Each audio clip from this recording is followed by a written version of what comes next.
নমস্কার বন্ধুরা, মিনুর রান্নাঘরে আপনাদের স্বাগত। চলে এলাম নতুন একটা নিরামিষ রেসিপি নিয়ে। আজকের কিছুটা পটল আমি আলু আর পটল ছাড়িয়ে নিয়েছি। ছাড়িয়ে ভালো করে জল দিয়ে এগুলোকে ধুয়ে নিলাম। এই পটল আলু দিয়ে একটা দারুণ স্বাদের রেসিপি করে আপনাদের দেখাবো। তাহলে চলুন শুরু করি। একদম প্রথমে আমি পটলগুলোকে মাঝখান দিয়ে কেটে নেব। কেটে দেখবো এতে বীজ কতটা আছে। পাকা বীজ থাকলে বীজগুলোকে একটু বাদ দিয়ে দেবো। এইভাবে আঙ্গুলের সাহায্যে, চামচ দিয়েও আপনারা করতে পারেন।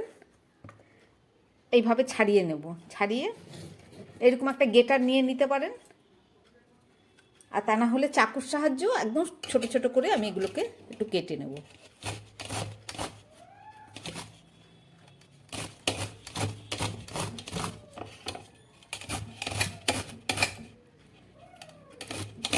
পটলের বীজটা কিন্তু অবশ্যই ফেলতে হবে। এই দেখুন, এইভাবে আমি সমস্ত পটলগুলোকে কেটে নিচ্ছি। পটলগুলোকে আমি খুব সুন্দর করে এইটার সাহায্যে এইভাবে কেটে নিয়েছি। আপনারা চাইলে একদম বটি দিয়ে বা চাকু দিয়ে খুব সরু সরু করে কেটে নিতে পারেন। পটলের বীজগুলো আমি সব বাদ দিয়ে দিয়েছি।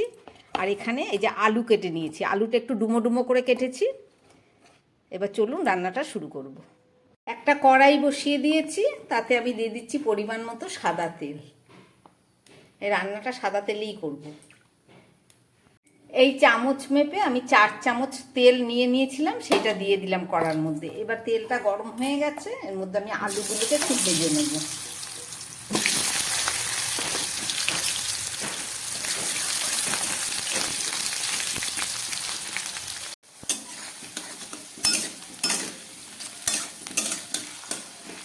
আলুগুলোকে ভাজছি আমি। এবার এই ভাজা আলুর মধ্যে একটু নুন দিয়ে দিচ্ছি।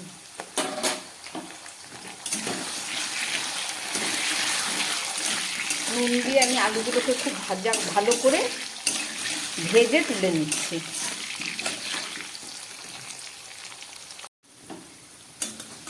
নুন দিয়ে আলুগুলোকে খুব ভালো করে আমি ভেজে তুলে নিচ্ছি। ভাজা হয়ে গেছে, তুলে ফেলছি। এই তেলের মধ্যে এই পটলগুলো আমি এবার একটু ভেজে নেব।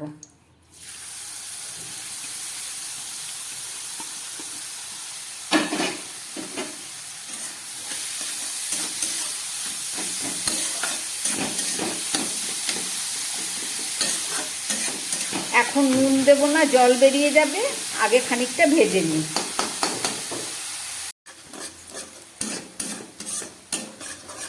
পটলগুলো আমার একদম ভাজা হয়ে গেছে, এর থেকে আর ভাজা করব না। নুন ছাড়াই আমি পটলগুলোকে ভেজে নিলাম। এবার এগুলোকে আমি তুলে দিচ্ছি। গাজরগুলোকে আমি এই যে তুলে নিয়েছি। একদম পরিমাণে কম হয়ে গেছে বলে আমি একটা গাজর এখানে এই যে গ্রেট করে নিয়েছি। গাজরটাও এর মধ্যে দিয়ে দেবো, দারুণ হবে। এই তেলের মধ্যে আমি দিয়ে দিচ্ছি 2টো তেজপাতা, একটা শুকনো লঙ্কা, আর দিয়ে দিচ্ছি কিছুটা সাদা জিরে, আর দিয়ে দিচ্ছি একটু গোলমরিচ আধথেতো করা। এবার আমি এই গ্রেট করা গাজরটাকে ভেজে নিচ্ছি।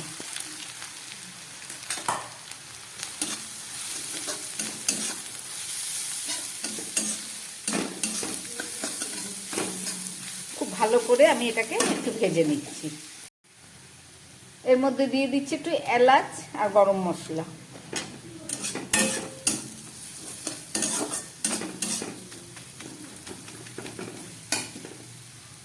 গাজরটা ভাজা হয়ে গেছে, দিয়ে দিচ্ছি 1 চামচ আদা বাটা।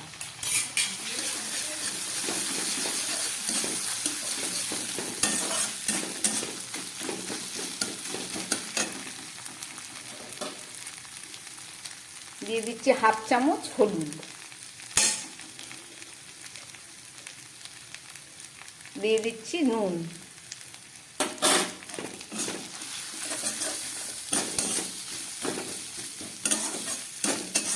খুব ভালো করে এবার আমি এটাকে কষিয়ে নেব।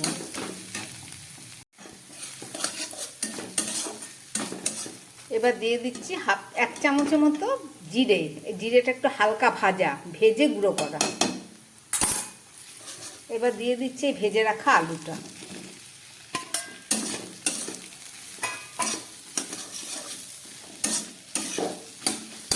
এই রান্নায় ঝালটা একটু কম দেব, রান্না মিষ্টি মিষ্টি রান্না হবে।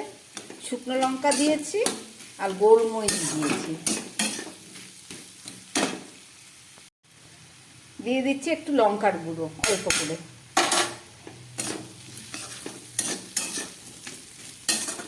আর এখানে কিছুটা কিশমিশ আমি ভিজিয়ে নিয়েছিলাম, সেই কিশমিশটাও দিয়ে দিলাম।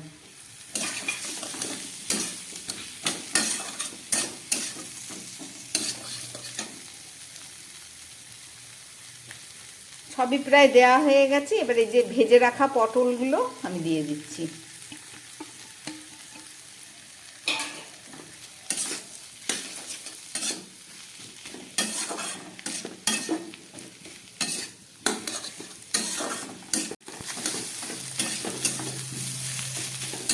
খুব ভালো করে মশলাগুলোকে আমি কষিয়ে নিয়েছি সবজিগুলোর সঙ্গে। এবার আমি দিয়ে দিচ্ছি পরিমাণ মতো জল।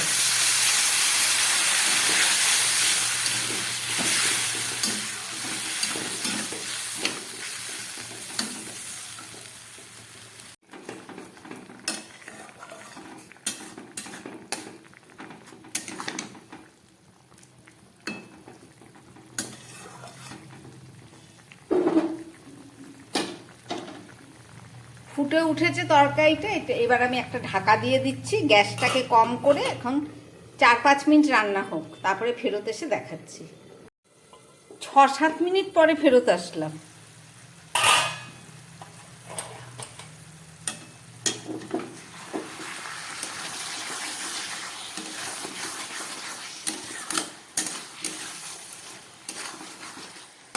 খুব সুন্দর গন্ধ বেরিয়েছে। আগে দেখি আলুগুলো সিদ্ধ হয়েছে নাকি। দেখুন আলুগুলো একদম সিদ্ধ হয়ে গেছে। গ্যাসটা মাঝারি করে দিচ্ছি, একদম কমে ছিল।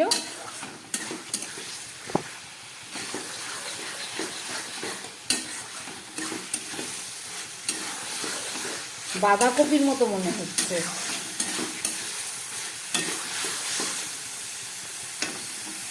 পটলের তো অনেক রকম রেসিপি হয়। এবারে দিয়ে দিচ্ছি একটু চিনি, 1/2 চামচ মতো। এটা একটা মিষ্টি, একটু না দিলে ভালো লাগবে না। আর দিয়ে দিচ্ছি 1/2 চামচ গরম মশলার গুঁড়ো। দিয়ে দিচ্ছি 1/2 চামচ মতো ঘি।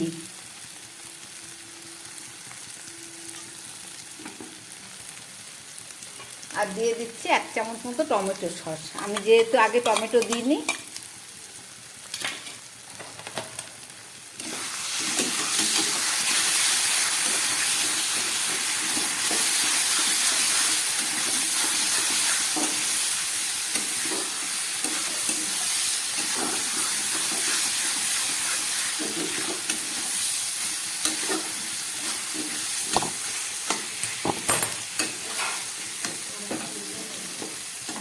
রান্নাটা আমার একদম রেডি হয়ে গেছে। এবার আমি গ্যাস বন্ধ করে একটু ঢাকা দিয়ে রাখবো।